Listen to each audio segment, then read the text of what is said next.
And now switching to English, since our next speaker is English speaking.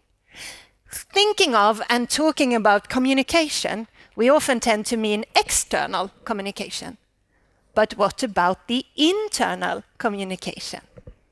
Lexie Mills, Managing Director of Many Minds, will show us how we can use advanced communication strategies in order to really develop the way we communicate at our companies. Welcome, Lexie Mills. The whole universe was in a hot, dense state that nearly 14 billion years ago expansion started. Wait, the earth began to cool, the autotrophs began to drool, Neanderthals developed tools, we built a wall. Good morning. Thank you very much for having me. As was said, I'm a managing director at a company called Many Minds. Now, we started this business because about 10 years ago, you could be a specialist in social media, PPC, probably know a little bit about web design as well. But as the internet has evolved, that's become harder, and you have to be almost a siloed specialist to really be effective. And what I noticed was that all the best people I knew were going freelance. A lot of them didn't want to work in agencies, and internal companies couldn't afford to hire them. And I thought there has to be an opportunity here. So I took a look at the stats for people going freelance, and they were just going up and up. So I thought, is there a way that I can pull these people together effectively where we can work as a team? So I created Many Minds, which essentially fronts as an agency, but we pull all these freelancers together. But this only works if we really work as a cohesive team. And this is complicated because some of these experts are all over the world. So we had to get really good at internal communications in terms of our systems and our tactics. So I'm going to talk to you a little bit about some of the most effective things we're using and the things we're doing for our clients. Now, behind me, you can see a selection of the clients that I've worked with over the last 10 years and that we're currently working with. Now, these range from really small, fast-growth startups who can be super agile to big corporate brands that move really slowly. They have some advantages in that they're used to putting in systems and processes, so that can be helpful. Now, about 10 years ago is when I started specializing in comms. I was an outbound comms specialist. And so as the internet algorithms evolved and you had to have teams working together, I became focused a little bit more on team integration. And then that came into internal comms to implement these integration plans. Now, in order to do this, I didn't really know anything about it at the time. I hadn't even been working in businesses that long, really. So I thought, what can I do? I thought, I'm going to leverage everything I know about external comms and apply it internally. Historically, this really hasn't happened, and I believe this to be one of the greatest limitations to the advancement of internal comms. When I started working on this presentation, I took a call from one of my favorite journalists, and he was talking to me about mining minerals on asteroids. And I thought this was kind of interesting, because he was essentially writing an article on how they were taking the technology on Earth and applying it in space. They weren't reinventing it. They were taking what we already knew about mining on Earth and taking it out of this world. And that's exactly what I'm going to be talking to you about today. So let's look at the agenda. I'm going to talk to you about why you should care. Why should you be even considering internal comms? And I'm going to try and convince you that it doesn't matter what business you're in or what position you're in, that it's valuable. We're then going to look at some of the current trends. Most importantly, how do you apply them? And then a little bit of future gazing. What's coming up? What should you be preparing for? What should you be starting to seed in your businesses so that you can implement it effectively and quickly? This is a quote from a piece of research that I looked up recently, and it shows that companies are effective in their internal comms almost twice as likely to be competitive with their peers.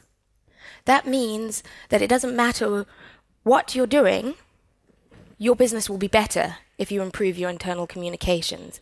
And what was really interesting about this research is that it didn't matter what region, what industry, or what economy you're in, this stat remained true. So if you want to make more time to focus on your projects and you want to make more money, you need to be focusing on internal comms. And furthermore, if you want to be more impactful across your business, it can help you.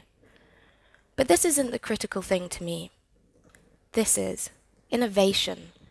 Communication internally is the fuel of innovation, and you only have to look at the graveyards of businesses that have gone under over the last few years to realize that innovation is critical to the survival of absolutely any business. And you need to do it regularly, and you need to do it fast. And I'm going to show you how we do that. So let's look at some trends. We live in an age when nothing is private anymore. We put everything we have on Facebook. People share everything across multiple social media channels. And this is true for what we do internally in our businesses. There is this information leakage happening. Nothing is private. If you screw up, the world is going to know about it. But this isn't always bad. For example, at one of the last agencies I built, we created a policy called the Don Draper policy. Now, Don Draper was this mythical character, and he asked you when you started at the business, what would you like your clause to be? And it would be a silly clause. So I had cupcakes until I became gluten intolerant. Somebody else had whiskey. That was fun. One of the bosses had roller coasters. And so we'd send him on these roller coasters intermittently throughout the year. But what this gave us was a way of feeding back to the staff intermittently that we valued them, to acknowledge the things they had achieved, or even to support them in hard times. And it was fun. And it leaked. The information leakage went on social media. We had staff tweeting these really relatively inexpensive presents all the time. And we were able to get PR out of this. I mean, what you're seeing on the side here, this is an article in Forbes talking about our Don Draper clause.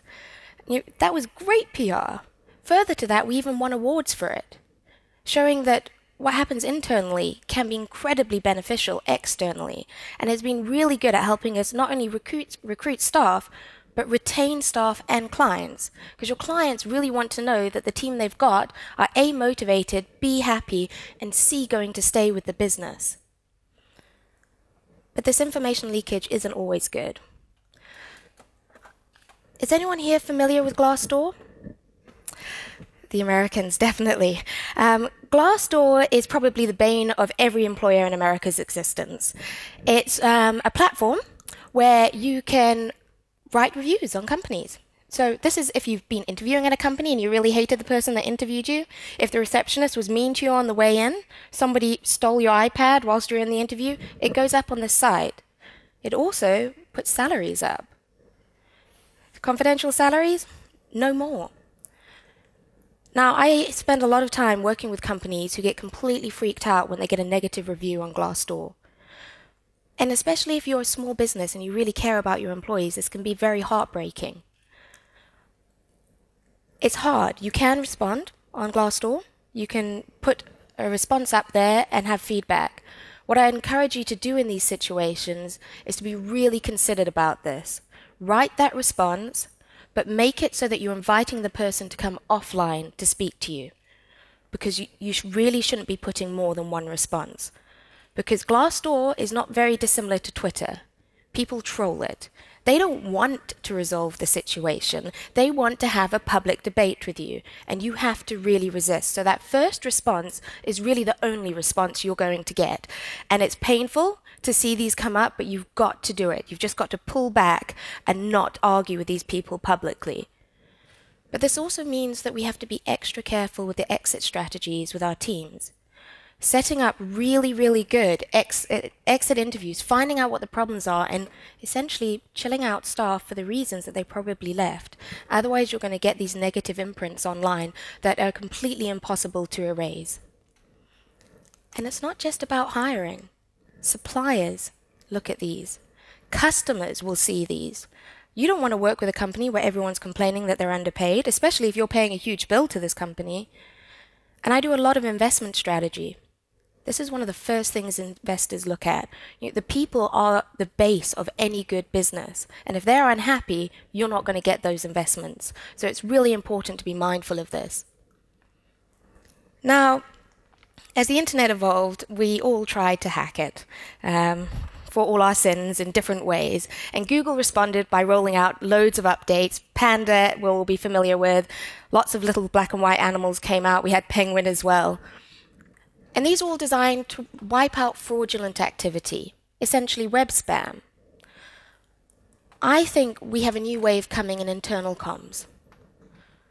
Does this look familiar? It looks like any image that we all try and portray of our company, right? Gender balanced? Ethnicity balanced? Yeah. I think that's a fairy tale, especially for the internet marketing industry. It isn't gender balanced. It's not ethnicity balanced. And by trying to run around our office to grab the right people to put in the right photo for every piece of outbound communications we do, all it does is cloak a problem. And you'll end up with information leakage of people responding to being duped. This is not how we should be doing our communications. This piece of outbound communications reflects internally. We need to change the way we're thinking about this. We need to focus on what we're doing to change these imbalances and promote that instead. Promote your intern schemes, your mentoring programs, the different ways you're trying to recruit and build up a more balanced environment. We need to operate outside of the fairy tale.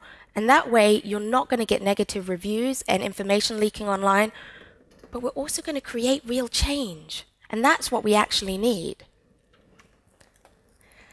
And it's funny, we live in this world where we argue that connectivity is at its highest. I'm a communication specialist, and I really believe that communication is at its lowest. Two-way, actual conversations are not happening. And that's one of the greatest challenges. This isn't new, and forgive me for talking about email overload, but I can't talk about internal comms without it. We're getting on average 100 emails a day. 100 emails. But this is going to increase by 15%, so I did a little math. That's 200 emails a day. On average, I rate it takes around 5 minutes to answer an email. 5 minutes, 200 emails, 1,000 minutes, 16 hours.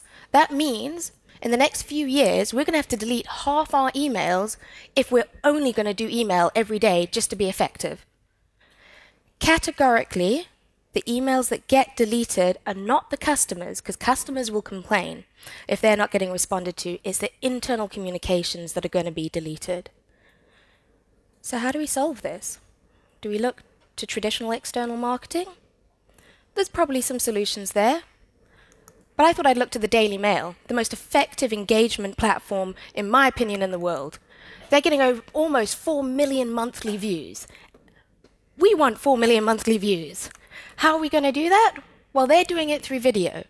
And I know we talk about video as an external comms tool, but internally, it's incredibly effective too. They're getting a 500% increase in engagement through video. Imagine if you just upped the engagement in your internal comms by 500%. What would that do to your business? But how do you do it? Well, you can use it for every section of your communications, from CEO updates to new hires to training, development. It can work across everything. And one of the great things about video is it leverages something that I think is really important to focus on, and this is the context in which people are engaging with information. And this is largely mobile, which I know isn't a dramatic surprise to anyone here. But if we can deliver content to our employees on the devices that they most like to engage with content on, then we're making progress.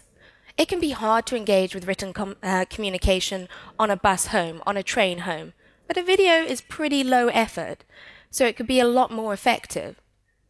But let's look at how you do it effectively. Firstly, for global comms, it can aid you significantly. I work with a lot of global teams. Now, when we're doing video calls, this means that my London team stay late, so they're already moody. My American teams in Seattle get up super early, so they're also moody. And the New York teams are having lunch and really could care less about said conference call. But a piece of video can be delivered and watched at any given point in time. And you don't get those connectivity issues, because as much as we'd like to say conference calls work well, they don't globally. The more people who connect in from different time zones, the more lags and lines you get. And people don't really want to listen most of the time, especially in the context that I've just explained. So suddenly, you've wasted everybody's time. And time is money. Now, I do a lot of work with the BBC, and a lot of their video content is made on mobile phone. This means that you don't need a really expensive studio to produce this at all. You can use your mobile phones. If it's good enough for the BBC, it's good enough for our internal comms. But there are some real issues that I've seen happen. It made me laugh for the first time, and I probably shouldn't have laughed when this happened. But one of the CEOs I was working with made a video. He got all excited about it. He put a camera up on his bookshelf, sat down, made this video, and then it got played to all the teams in the different offices around the world. All the screens were very similar to these. They were up high. So this guy, big talking head, was glaring down on all his teams from all on high, talking to them about the future of the company. That didn't send the right message. It looked dogmatic. It's a really small tweak. But look up to your camera. It changes the dynamic in which this information is received. One of the other things I'd be really careful of is if you're announcing a new hire. There are people in the background of these videos, and they may not be happy about this new hire. You need to get them out of the video. It will be seen. There is subtext that gets communicated through video that is avoided when you communicate through text. You need to think about what is in the background, any confidential information, prototypes that shouldn't be seen, and especially anyone that's going to have bad body language. That needs to go. And finally, keep them short. Like you do with any type of communications, there's no point in trying to convey 10 messages and not actually being heard at all. Just convey one. 1 minute. 1 minute of someone's time, everybody can justify. One of the companies that have been doing this really well is Grovo. I met them years ago when they were working in this attic office, and it was just paper everywhere, and they were working super, super hard, and they built this platform that does micro video training, and it's really engaging, and they now have a huge portfolio of clients, and the business is doing exceptionally well. So if you don't believe me or the stats from the Daily Mail, look at Crunchbase. These guys have over 60 million in investment. If investors are putting 60 million into micro video training and communications, it really is worth listening to. And this brings me on to one of my key points, which is micro communications. It is so important that we shift everything we're trying to do internally to micro. This is happening in all fields. Warning text messages. Text message everyone's got time for. It also makes you feel a little bit loved, even if it is a warning. And I did this with my client, bathrooms.com. We noticed that looking at things from an inside-out perspective, that their social media channels were actually becoming customer service channels. So we decided to train up the entire customer service team in how to use social media. We used the same principles that we used on Glassdoor, which was get people off it if they're complaining. Make sure that the tweet's saying, give me your phone number, I'll ring you straight away. But we had an escalation procedure. You can't expect customer service staff to deal with somebody who's been hurt by a broken bath. It started with email. We know those don't get read, and they're not going to get read in the future. It progressed onto text message, and then onto phone calls. But micro, starting with micro, if you can get someone's attention with a text message, it's a lot less invasive. One of the other companies that are doing really well in microcomms is this firm called Vision Lab. And I went to meet them just because I was interested in what they were up to. And what they do is they do micro surveys. 1, 2, or even 3 questions, and they send it out to a whole firm and get responses. Now, because it's small, people do them. But what is also important to notice here is that it creates a loop. They do the surveys, and employers and business managers get 1 action or 2 actions out of it. And this means that they actually do them.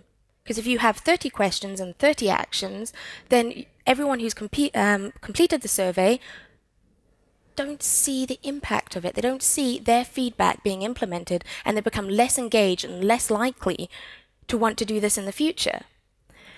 And so I asked these guys, hey, have you ever tried putting more questions out. And they said, well, what we found is when we've done 2 or 3 really small surveys and we've had good engagement and good implementation, we put a button on that allows people to answer more questions. And then employees start opting in to answering up to 30 questions actively. If you've ever done a survey, you know trying to get staff to engage and answer 30 questions is almost impossible. So if that's what you're looking for, start small. Create that 2-way feedback loop. These guys do this for idea generation. Remember I mentioned innovation? This is their whole business model. But you don't need them if you're a small firm. You can use Google. Google Forms are just as effective. And actually you can delegate this to someone internally so they get to control the innovation within a firm. You can't talk about micro-communications without Snapchat. Now, I've been looking at Snapchat from a biological perspective because inherently I'm a little bit geeky. And it turns out that micro-communications, like small, fast bits of information, actually make us release dopamine. It drugs us, right? We're becoming addicted to it. So if you want to be heard, you are actually competing with your staff being addicted to another form of communication. This is challenging. But we can use things like Snapchat. I wouldn't use this for a big corporate announcement, but you're all here today, Snapchatting your offices about your experiences, the people you're meeting. For informal communications, it can be really great. Team building, it becomes a fun platform, and it's the platform that everyone's engaging in a gentle, fun way with all their friends. And Slack has been really good for this. It took a lot of weight off email, and I know lots of you will be familiar with it.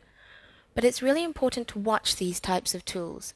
Because when I first implemented Slack in a few businesses, it was awesome, and everyone was thrilled. Email, like volume, dropped by, in some places, 50%. And then something happened.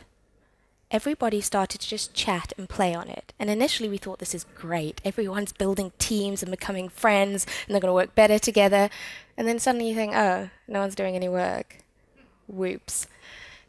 These things really do need to be monitored, and separating out channels helps. And encouraging teams potentially to not use Slack as much for those types of situations is important. And this notion of disruption is something we're going to have to focus on more and more. Disruption is going to be part of technology in business for forevermore. You need to think about when you're putting new tools and techniques in, are they going to help or hinder in both the short and the long term? Now, there is software that you can help with this. For example, Rescue Time.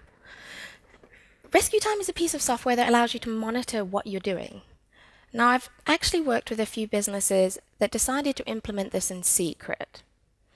I have ethical issues with that, and I also think it could come up on things like Glassdoor very quickly. But I encourage businesses to implement things like Rescue Time so that staff can look and say, oh goodness, am I really spending 4 hours a day on Facebook? There is an unconscious level of distraction happening. A lot of people are not focusing on their core task deliberately. It's an accident. So if you allow yourself to implement these tools to bring about awareness to your team, you'll see change without having to reprimand people directly. They are coming to those conclusions. And this idea of empowering people to come to their own conclusions about their behavior patterns is far better for everyone. Somebody doesn't get disciplined, and you don't have to do the disciplining, which doesn't break down the communications internally. We use Toggle at Many Minds.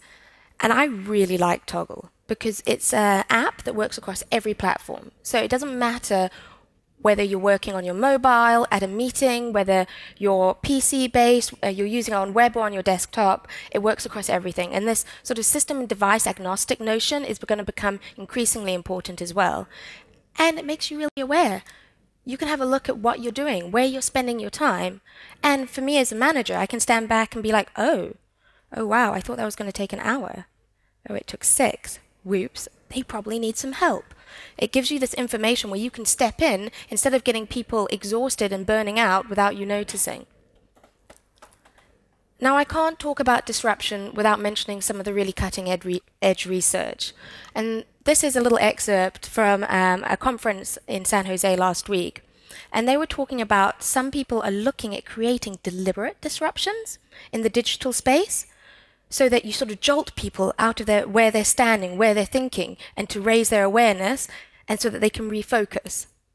I think this has great potential, but I wouldn't encourage you to do it now. It's not far enough ahead, and if you start trying to do this, I imagine you're going to upset more people than you're going to please. This doesn't look like future of communications, does it? Did it ever really work? A little bit. Conference calling. It's always been a nightmare. Ping, ping, ping, ping, ping. Who is it? Who's talking? Who's here? Who's not here? Who's gone? You don't know until they don't respond. It's really not an effective communications tool. But technology is coming along to help. This is a journalist interviewing a subject through a robot. That's pretty cool. This is somebody attending a conference through a robot. Also kind of cool. I actually saw this robot chase some children around the conference. And it was really interesting because these children reacted just like it was a person. That's what we're seeing coming down the line. The interaction with technology not even being acknowledged is different to the interaction with actual people. And these are getting cheaper. A few years ago, this would have cost thousands. We're looking at around $2,500. That's probably fairly reasonable to have a couple of those in certain offices. But this is what I'm really excited about. European tech, nonetheless. This is a virtual reality meeting system, and it's really cool. You get your own avatar, and you can all attend a meeting from anywhere in the world, and you can actually see who is in the room. You can see who is listening. You can see who is talking. That is revolutionary. It doesn't seem like something that's been a big issue, but it is consistently. The amount of times I'm on a call and I actually don't know who is talking, this completely wipes that out. And people can sit and train each other. You can share the same training board. And of course you get an avatar, which is probably the coolest part. Dismo is another piece of European software that I've been really taken with. It's device and system agnostic. And it works like Minority Report technology, which is what we've all been waiting for, the future to be now. This is one of the systems. It's a touchscreen, and you can move things around. And you can create what they call dismos that allow different pieces of content to speak to each other. For example, if you've got a spreadsheet showing what Germany is doing in euros, you can take a dismo and dock it against it, and it will show you what all those figures mean in pounds, in dollars, in krona, any type of currency that you need. So it actually helps with international integration in a way that we've never even been able to fathom before. And it can be used as a table. So everybody all over the world can be looking and working off the same table. That's incredible. And here you can see I'm working off an iPad that's working off the table while somebody else is working on the wall. It can be used everywhere and anywhere, and this is really what we're working towards. Infographics. Gosh, we're so sick of them in external comms. Wow, they don't work anymore. Media don't really want to cover them all that much. But they really do have a place in internal comms. You know, when someone's opening an email, if they see a picture, a little bit more engaging. If it's pretty, probably a little bit more engaging. But more important than that, it gives us relevancy. And I've been using infographics in implementing risk management policies, primarily in financial institutions, because it allows me to really quickly articulate to people why you should care. If you don't do this, this big problem happens. And I found this extremely, extremely beneficial in risk management. And then finally, news games. The New York Times did something a few years ago. They wanted to show how hard it is to bomb a city without hurting civilians. Now, they could have taken a whole load of information, stats, interviews, some pretty grim photos, but instead they made a game. They made a little game, and they said, put it up, and people got to play it. And what happened was people learned for themselves why this was so hard. They could see it was almost impossible. And this idea of show, don't tell is going to underpin the future of all internal communications. You can't always convince someone remotely. You have to be face-to-face in dialogue to convince someone of something. Unless, of course, they come to the conclusion themselves. If we can gamify our communications in the future so that people are coming to the conclusions that you want them to come to, then they will be far more aggressive with the implementation of everything you're trying to push forward. So if you take 3 things away today, consider an inside-out model of thinking. Think about how this information is going to leak. Think about how this information is going to spread. And remember that absolutely nothing is private to your business anymore. And you need to use this to your advantage. When you're looking at new tech, device and system agnostic solutions are really the only solutions. It takes a long time to implement tech, to manage it, to make sure that it happens effectively and it doesn't become a distraction tool. Therefore, you need something that's going to last. And then finally, gamification. Find ways to show, not tell. This is happening in retail already. We're finding that people are creating these immersive environments. In New York and Chelsea, Samsung have created a completely experiential shop where you can buy nothing, by the way. You just go in and experience the brand. Red Bull has been doing this really effectively for years. When I worked for Red Bull, I went to Red Bull school, and we sat in little school desks, and we got taught in a little school classroom everything to do with Red Bull. We got little school books, and we remembered that.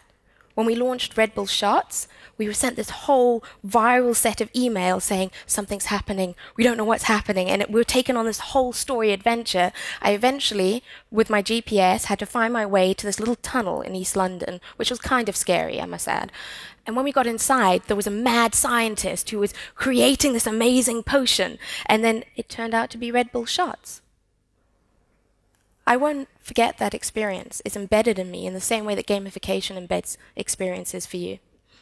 If you can make things experiential, if you can make people come to their own conclusions, then you really will be advancing your communications. Thank you very, very much for your time.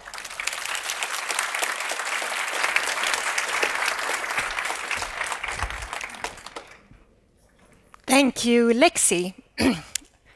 Maybe I shouldn't tell you that I just checked. I have 2,714 unread messages in my inbox, emails. Is it Gmail? I can show you a piece of code to delete them all. No, it's not. Then maybe, because I'm always thinking maybe they could be important. Yeah, but they I won't can be by read the this time you get to later. them. Something might be important. So I learned one of my greatest lessons about stress management from email overflow. No problem is really that big because if you ignore it long enough, lots of things do go away. And that's a truth that we all learn from emails when we get flooded. Okay, I'll use that then. It's not a great excuse for clients. I was thinking, when you work with companies, are there any companies that are more skilled in internal communication than others? For example, startups or big companies, or can you see some trends in which kind of companies are working in a good way with internal communication? I actually think it really depends. So when it comes to small startups, they usually can be pretty good just by virtue of where they sit, right? You're sitting next to your boss and your assistant, so everybody knows everything.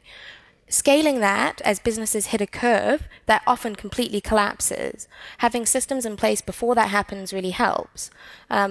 Big firms can be more challenging, but you can layer in systems and processes. So one of the things I do, and I believe is really critical, is making sure everyone feeds into the same report. Everyone doesn't have to have the same KPIs, but if they see how their actions are actually implementing change in other areas of the business, then they naturally start to talk and discuss. And I often reward people in PR for their SEO wins, so sending them Don Drapers, because that means that they're going to start to talk to those teams a little bit more. Yeah. But really, the problems are systemic, so they need to be dealt with a systemic manner. Because I guess that's a common problem, that you're working in your little department and you have not a clue of what KPIs do the others have, what do they do, the other departments.